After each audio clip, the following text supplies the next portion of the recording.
Magandang araw po sa inyong lahat ha. Medyo maaga po ang ating spokes hour ngayon kasi ako po ay magpapapalit. Magpapapalit ng aking Philippine driver's license to Austrian driver's license. Meron lang po kasing 6 na buwan, no, para ikaw ay magpalit. At kapag hindi mo ginawa yan sa loob ng 6 na buwan, ikaw ay start from beginning, including enrollment sa isang driving school. Ang problema po sa driving school, napakamahal. Abot po ng 3,000 euros yan. So sabi ko, sige na nga, danin ko ng sarili ko dun sa mga opisina na kinakailang puntahan. Meron din akong driving test na dapat ipasa, pero napasa ko naman yan sa Amerika. Sigurado naman mapapasa ko niyan dito. Pero bago tayo asikasuhan itong mga makamundong mga bagay na ito, gaya ng driver's license, pag-usapan muna po natin itong issue. Wala pong kaduda-duda na itong si Tambaluslos at si Zaldico pwedeng maging state witness.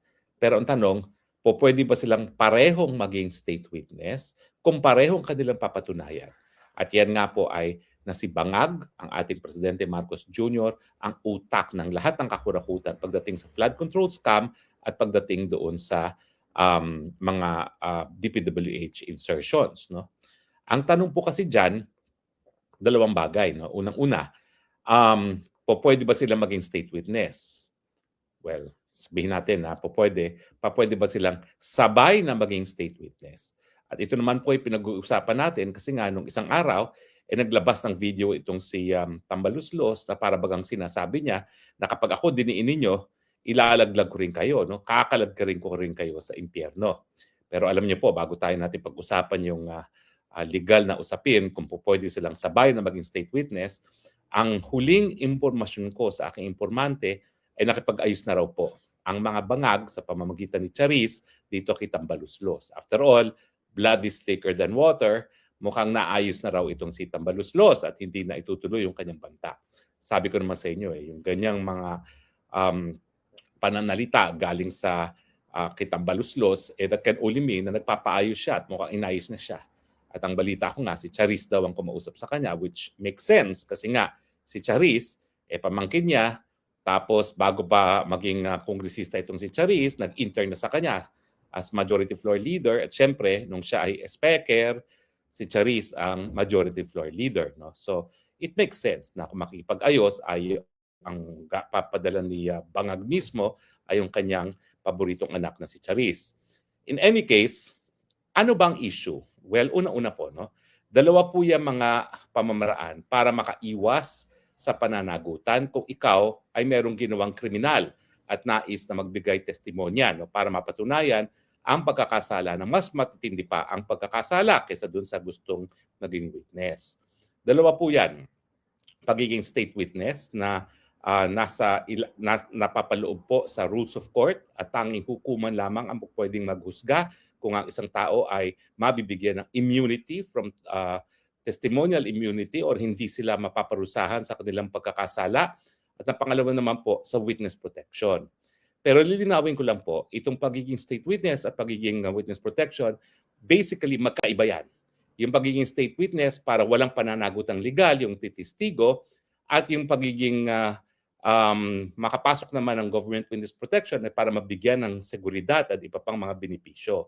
Bagamat, ang Department of Justice rin mismo, dahil sila naman na nagdedesisyon kung makakapasok ang isang tao sa witness protection, pwede rin nilang gamitin bilang testigo yung mga nakapasok sa witness protection.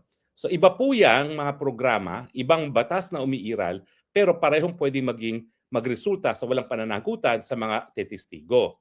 Ang pagkakaiba, yung isa, husgado mismo ang magbibigay ng desisyon kung pwede maging state witness, yung isa naman, Department of Justice. Pero meron po silang commonality. Ano yung mga commonality? Ang requirement na number one, dapat talaga, kinakailangan talaga yung testimonya ng testigo without which hindi mapapatunayan ang pagkakasala. Pangalawa, mako-corroborate in their major points. In other words, may mga ibang ebidensya na papatunay na tama nga yung sinasabi ng testigo. Pangatlo, dapat kapanipaniwala yung tao na titistigo. Ibig sabihin, hindi siya convicted of any crime involving moral turpitude. No? Dahil kapag ikaw ay may dungis, hindi ka talaga po pwede makapasok dyan sa programang yan. Kaya nga, ang nangyayari, mga gaya ni Madriaga, gaya ng mga drug lords na convicted na tumistigo labang kay Laila de Lima, hindi naman sila nabigyan talaga ng testimonial immunity. No? At ang pinaka-importante ay hindi sila ang pinaka-guilty. Now, so sa batayan na yan, anything is possible. Pwedeng si Tambaluslos at si Zaldico pareho makakuha ng immunity. At pareho yan sa programa ng witness protection. Kaya lang, iba yung magdidesisyon. No? Yung witness protection, yung mga prosecutors ang magdidesisyon kung kakasuhan pa sila o hindi. Pero ang trabaho ng prosecution dyan, kasi sila tagasampa ng kaso, sila magdidesisyon kung sasampahan nila yung kaso. Ibig sabihin, yung pagkapasok sa witness protection, kung gagamitin kang testigo, ay nagko-commit ng Department of Justice na hindi ka nakakasuhan. Kasi pag ikaw nakasuhan, talagang hukuman na ang magdedesisyon kung pwede kang maging state witness. Ang problema dito sa issue ng pagiging most guilty. Kasi isa rin sa requirement mako-corroborate nga yung punto na ititestigo nung nais magkaroon ng immunity. Ibig sabihin, may ibang mga testigo, may mga ibang mga ebidensya na magpapatunayan ng katunayan ng mga sinasabi ng testigo. Now, ito kasing si Martin at saka si Zaldico, hindi natin alam una-una kung sinong most guilty, bagamat alam na natin na meron talagang mga koroborasyon yan. Saan manggagaling ang koroborasyon? Sa maglolo na Bersamin. Sa tingin ko naman, darating ang panahon dahil naging Chief Justice naman yan si Bersamin, in-appoint na Chief Justice ni Tatay Digong, in-appoint ng Chairman ng GSIS, magsasalita rin yan. Dahil ayaw naman niya pumanaw sa daigdig nito na ang isipan ng tao siya'y kabahagi na talagang kultura ng korupsyon sa Pilipinas. No? Di nasira ang pangalan niya bilang isang maestrado at saka bilang isang dating Chief Justice. So magsasalita yan. Huwag kayong mainip. Darating po ang panahon. So ang makokorobate yan na maglolong Bersamin. Makokorobate yan ni Amina. Hello, Amina, ikaw, alam ko naman, taga-UP ka rin, alam ko magsasalita ka rin, hindi naman po pwede mag-insertion ng presidente ng 100 billion na hindi mo nalalaman at alam mo talaga kung ano yung mga proyektong yan. Nandyan din si Secretary Bunuan, siyempre, Secretary, mapagbibigay alam sa kanya na may mga proyektong ipinasok ang presidente, ibig sabihin, meron ka mga proyektong ibabawas. Kasi siyempre, fix lang ang budget dyan. Kung meron ka idadagdag, meron ka rin dapat ibabawas. No? At bukod pa dyan, nandyan yung 18 Marines na siyang nag-deliver. No? Now, itong testimonya nitong si Zaldico at si Martin, ang problema dyan, kung isang magsasalita sa kanila at meron namang ibang koroborasyon, yung testimonya na isa ay hindi na kinakailangan. So, ang issue na lang dyan, sabihin natin pareho sila mag-apply, sino ang least guilty sa kanilang dalawa or less guilty sa kanilang dalawa. Or, ang lengguwahe ng bata is that they are not the most guilty. Well, alam naman natin na kung mapapatunayan ng kanilang mga paratang, ang most guilty ay si Marcos Jr., ang bangag. Walang kaduda-duda. Pero between a House Speaker na pinsan buo na naging speaker dahil nga alam naman natin sa kultura ng Pilipinas at sa kasaysayan ng Pilipinas, wala naman naging speaker na hindi binibigyan ng basbas ng presidente, sino ngayon ang less guilty?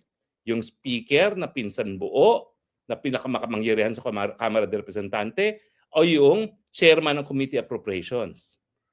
Ang problema naman dito kay Zaldico, miski siya ay mas mababa ang pwesto kaysa sa speaker, ang tanong naman, paano ba? Paano ba naman yung naging negosyo naman niya? Siya ay kontratista. Pwedeng sasabihin ni Tambaluslos, mas mataas nga ako as speaker, kamag-anak ako ng presidente, pero si Zaldico as chairman ng Committee on Appropriations, hanap buhay niya ay pagiging kontratista. Ang depensa naman ni Zaldico dyan, well, wala na ako, nag-divest na ako dyan sa construction company yan, yung ako ay naging politiko. No? Pwede naman niyang patunayan, hindi natin alam kung paniniwalaan. So ang tingin ko kasi, bagamat sila ay pwedeng kumanta pareho, isa lang ang pwedeng maging state witness. Dahil kung dalawa sila, yan yung tinatawag na superfluous. Pareho naman ang sasabihin nila na magkakaroon ng koroborasyon ang ibang tao. So, sino ang less guilty sa kanilang dalawa? Alam naman natin, guilty lahat yan, no? Pero sino ang less guilty? Ang pinsan buo na pang-apat na pinakamakapangyarihang tao sa Pilipinas, being House Speaker, o ang isang chairman ng Committee on Appropriations na bagamat siya ay sumusunod sa utos ng House Speaker, siya naman ang kontratista, no? Na talagang posibleng nagkaroon ng benepisyo dahil nga ang pagiging chairman ng appropriations niya, Committee on Appropriations, ay pwedeng maging dahilan para mabigyan ng proyekto yung kanyang mga construction companies. Well, ang hukuman at ang DOJ magdidesisyon dyan. Tignan lang natin kung ano magiging desisyon ng dalawang opisinang ito, dahil kung ang DOJ magdidesisyon, sino makakapasok sa dalawang yan sa witness protection? Kasi pareho naman talaga sila magkakaroon ng banta sa buhay nila kapag sila ay nagtistigo ng ganyan. At sa hukuman naman, titignan natin kung sino talaga ang sasabihin ng hukuman na lesser ang guilt. Ang House Speaker na pinsan buo o ang kontratista na chairman ng Committee on Appropriations. Hayaan ko nang magdesisyon ng hukuman at ang DOJ diyan sa takdang panahon. Pero alam natin, itong si Zaldico nagsalita ng katotohanan nang wala namang hinihinging areglo sa administrasyon. Nagsalita siya, alam niya na magkakaroon ng banta ang kanyang buhay. Nagsalita siya, alam niya na kinakailangang umalis na siya ng bayan, ng bansa niya, na alam ko naman na minamahal din niya, gaya ng pagmamahal natin sa ating inang bayan. So sa tingin ko, ang simpatsya ng DOJ at saka ng korte makukuha ni Zaldico kung talagang pagpipilian kung sino sa kanila ang pwede mabigyan ng immunity. Or posible rin na wala sa kanilang dalawa mabibigyan ng immunity, but bibigyan ng pagkakataon na mag-plead guilty sa lesser offense kapalit ng pagtestigo.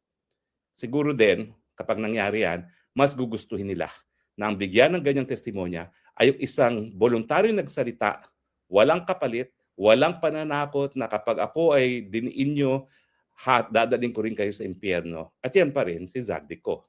Tignan po natin kung tama itong aking analysis. For now, maraming salamat po sa inyong patuloy na pagtangkilik. Ito po inyong spokes ng bayan, Harry Roque, nagsasabi, I love you, Philippines. You're the only country that I have. You're the only country that I love. Bye!